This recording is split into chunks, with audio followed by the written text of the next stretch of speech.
Huawei's Honor brand launched the Honor 10 on a global basis today, May 15, following its China-only launch a few weeks ago.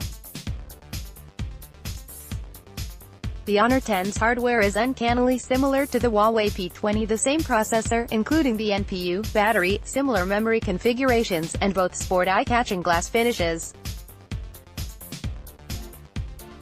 The camera modules are a little different, one way to distinguish between them. But, like its Huawei sibling, Honor is also majoring on the AI functionality that is most noticeable when using the camera. In our brief side-by-side testing, the Honor 10 actually renders some scenes better than its top-of-the-range big brother, the Huawei P20 Pro. The Huawei flagship does a better job of black and white and super low light, but for many general scenes, we felt the Honor 10 rendered colors more faithfully and seemed to capture more detail in certain situations despite the relative lack of pixels. But while there are a lot of similarities, what is different is the price. The Honor 10 will ship in two memory configurations, 4GB 64GB for €399 till $475, and 4GB 128GB for €449 till $530. The comparable Huawei P20 is well over €600. Honor's George Zhao is aiming for a big market share gain with the Honor 10 to bolster what has already been a strong performance both at home and in the few overseas markets where Honor has made its presence felt. Further international rollouts will take place as and when Honor believes it has enough bench strength in its team to do each market justice. Until then, it will put what muscle it has behind a series of strategically chosen markets.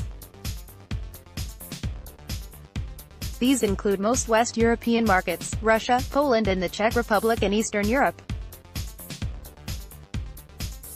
Several Southeast Asian markets will also feel a strong push together with India and select Middle Eastern countries. Latin America is not yet priority, but Honor will turn its attention in that direction within the next few months. It will need to, as Xiaomi is already making its presence felt in several countries in the Latin America region. See here. Huawei has a difficult balancing act with the Honor brand. In China, Huawei has used the two brands to effectively target online and offline channels. However, the distinction is beginning to blur. As more and more sales go online, it is no longer sufficient to keep Huawei from being sold online, and Honor is also appearing in offline channels, though it remains largely an e-brand. This online-offline distinction has never been made in Europe, with both Honor and Huawei appearing across all channels. Huawei did, for a time, enjoy being the only one of the two brands having distribution partnerships with operators. Honor was largely a retail brand. The partnership that Honor struck with Hutchison means that Honor brands are sold via Hutchison's operating companies such as 3 in the UK. Huawei's P20 and P20 Pro are excellent products that justify the company's claim that they are comparable with flagships from competitor brands, like Samsung. The Honor 10 is also aiming at the same competitive benchmarks, for example the Samsung Galaxy S9. Which also means it is a competitor for Huawei's very own flagships. And with Honor being a name that presents a more straightforward pronunciation than Huawei and Xiaomi, for many European tongues, we can't help coming to the conclusion that there will be some cannibalization of Huawei's own premium sales, effectively robbing revenue and profit from the mothership.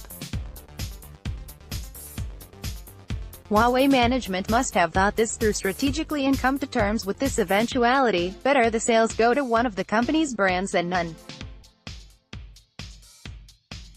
And competitors should be alert to the threat the Honor 10 poses. This is a lot of phone for the money. We expect it to do well. AI Honor 10 Huawei Intelligent Phone Smartphone.